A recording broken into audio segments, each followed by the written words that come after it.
बुजुर्ग हैं और रिटायरमेंट के उस दौर से गुजर रहे हैं कि जहां मानसिकता से स्टेज पर आ जाती है कि आदमी कभी भी किसी के बारे में कुछ बोल सकता है। जी। हिंदुस्तान के वो नागरिक हैं शिंदे साहब, हिंदुस्तान के वो मैडम नागरिक हैं। शहादत राजीव जी की, इंदिरा जी की शहादत हिंदुस्तान में लोगों ने नहीं देखी कि कितनी बड़ी शहादत उस परिवार ने पूरे हिंदुस्तान के लिए दी है। लेकिन बस उंगली उठाना, टीका टिप्पणी करना, नोच खसोट करना, केवल एक ही काम इन लोगों के पास रह गया है कि जिसकी तारफ वजह से ये लोग उंगली उठाने से नहीं चूकते, लेकिन अपने गिरबानों में नहीं देखते कि इनके गिरबान कितने गंदे हैं और कितने सने हुए हैं।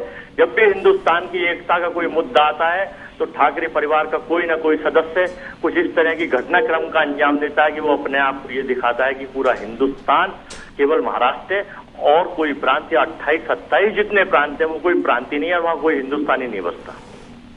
चलिए मुरारी शरण शुक्ल जी, आप कुछ इस पर टिप्पणी करना चाहेंगे जिस तरीके से कह रहे हैं कि ठाकरे परिवार को खुद देखना चाहिए। अभी जो परिस्थितियां क्रिएट की है कांग्रेस के नेताओं ने, उससे ऐसा लगता है कि जैसे पूरे आजादी के आंदोलन में 1757 से लेकर 1947 तक केवल और केवल नेहरू जी, राजीव जी, इंदिरा जी और राहुल गांधी और महात्मा गांधी, इन्हीं लोगों ने देश के लिए बलिदान दिया।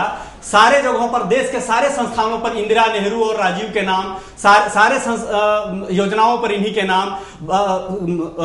भारत आरबीआई जब करेंसी छापती है तो सारे करेंसी पर इन्हीं के फोटो और नाम। मतलब गांधी और नेहरू के अलावा देश में कोई किसी ने शहादत दिया ही नहीं।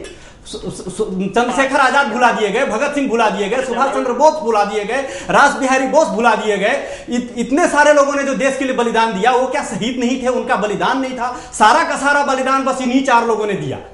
चलिए अजय वर्मा जी, आपकी प्रतिक्रिया। जो बच्चा अगर इंटर में पढ़ेगा और वो टॉप लाएगा, डिस्टिंक्शन मार्क्स लाएगा, 95% लाएगा, तो काम और पढ़ाई उसी की तो बोलेगी। हिंदुस्तान में जो लोग काम करेंगे, जो लोग संसार में काम करेंगे, मतलब चंद्रशेखर आजाद और भगत सिंह जो अच्छे विद्यार्थी, आप उनको नहीं मानते हैं, इसलिए उनको याद नहीं किया जाना चाहिए। उन्होंने देश के लिए बलिदान किया है चंद्रशेखर आजाद और भगत सिंह जी ने, लेकिन वो युग था, वो उन क्रांतिकारी युग था, आजादी से पहले की घटना थी, आजादी से पहले का घटनाक्रम था। उन लोगों ने अपने समय पर हिंदुस्तान के लिए जो कुर्बानी दी वो,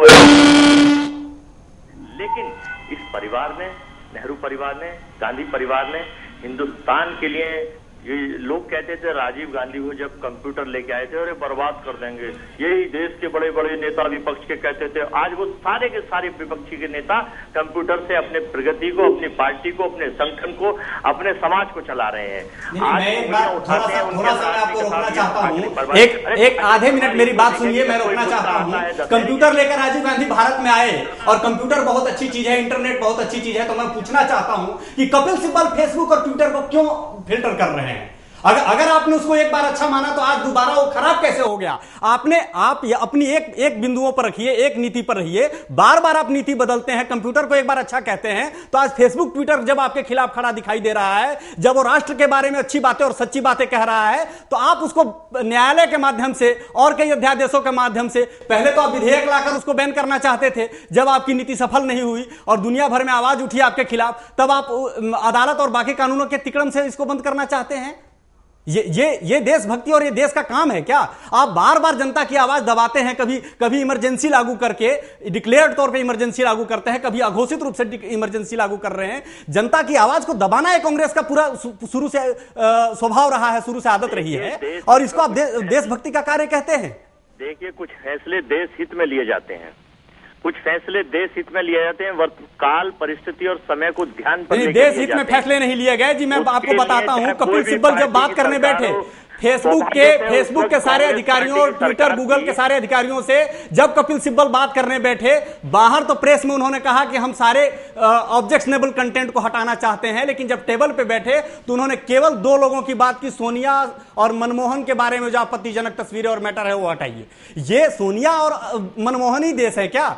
देश की 121 करोड़ जनता को आप हटा करके केवल और सोनिया और मनमोहन के आप तस्वीर और आपत्तिजनक बातों को हटाने की बात क्यों करते हैं? 125 करोड़ की जनता में मान्यवर आप भी तो प्रतिनिधित्व करते हैं, ठाकरे साहब भी तो प्रतिनिधित्व करते हैं। महाराष्ट्र कोई हिंदुस्तान की बपौती, ठाकरे परिवार की बपौती कोई हो गई? वो बिहार से निकले हुए हैं, वो टिप्पणी शोभनीय तौर पर पूरे हिंदुस्तान के लिए करते हैं। क्या महाराष्ट्र की उत्तर देश की नाक है क्या? जब उन्होंने बिहार के बारे में टिप्पणी की और आगे भी करेंगे तो मैं उसका विरोध करूंगा, क्योंकि कोई भी व्यक्ति ना वो बिहार का नागरिक है, ना उत्तर प्रदेश का नागरिक है, ना तमिलनाडु का नागिक है, ना कश्मीर का नागरिक है, वो भारत का नागरिक है और उसको देश में कहीं भी जाने का अधिकार है। लेकिन इसकी आड़ में आप अपनी गलतियों को जायज नहीं ठहरा सकते। चलिए दीपक गौड़ जी, अजय वर्मा जी आपसे भी लूंगा प्रतिक्रिया। दीपक गौड़ जी, आपके हिसाब से ये जो बयान दिया है बाला साहब ठाकरे ने, आप इसको जायज ठहरा सकते हैं क्या? सोनिया को इटालियन कहना है या पवार और शिंदे को बेताल कहना, आप इसको जायज ठहरा सकते हैं? देखिए, जहां तक सोनिया जी के बारे में जो उन्होंने प्रश्न चिन्ह उठाया है, ये कोई पहली बार की नहीं है कि इस तरह की बातें आई हैं। इससे पहले भी कई बार विदेशी मूल का मामला उठता रहा है और जब सोनिया गांधी जी प्रधानमंत्री बनने जा रही थी तब भी लोगों ने इसका विरोध किया। इसके बाद ही उन्होंने मनमोहन सिंह जी को प्रपोज किया था। तो ये पहली बार नहीं हुआ है कि आज विदेशी मूल का मामला उठा, ये पहले से उठता रहा है। अलग अलग लोगों ने, अलग अलग पार्टियों ने इस मामले को उठाया है और जनता के बीच में लोग लेके आए हैं। तो ये कहीं ना कहीं देश की जनता भी इस बात को मानती है कि वो देश के इटालियन या जो भी देश से बाहर विदेशी उनको कहा जाता रहा है।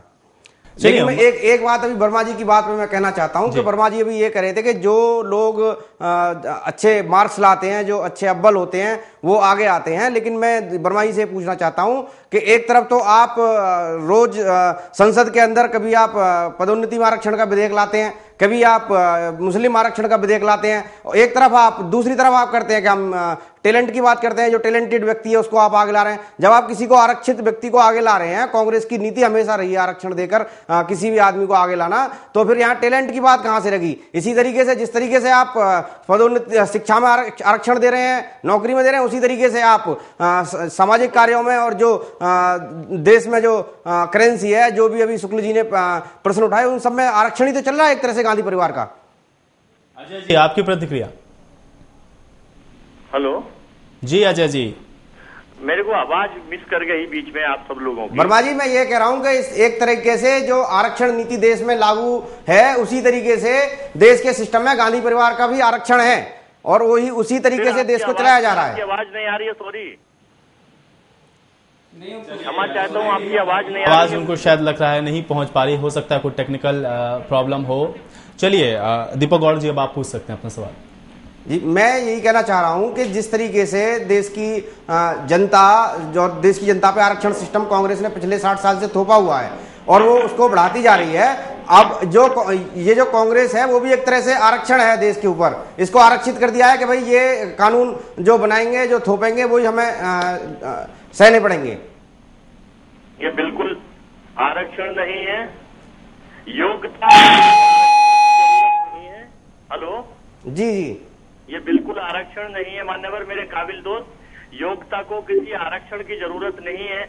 रिजर्वेशन हिंदुस्तान के संविधान का एक पार्ट लोगों ने विभिन्न माध्यमों से विभिन्न इंस्टीट्यूशंस में या विभिन्न प्रतियोगिताओं में तो बना दिया है। लेकिन राजनीति में जो आप इस तरह की बात कर रहे हैं, लोकतांत्रिक मर्यादाओं की बीच में बात कर रहे हैं, मैं मान्यवर आपको ये बताना चाहूंगा कि काबिलियत को किसी आईने की या किसी दर्पण की जरूरत नहीं पड़ती।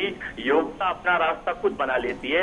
अगर आपकी पार्टी है, आप में दम है, तो हिंदुस्तान में आप लोग भी अपना रास्ता बनाकर चुनकर देश को चलाइए। कौन किसको नहीं, मैं तो सिर्फ पार्टी में गांधी परिवार के चलिए दीपक गौड़ जी, और कुछ नहीं कर। दीपक गौड़ जी, आपकी बात पर मैं रिस्पांस लूंगा यहाँ पर अजय वर्मा जी से, लेकिन फिलहाल वक्त हो चला एक छोटे से ब्रेक का, फौरन लौट रहे हैं।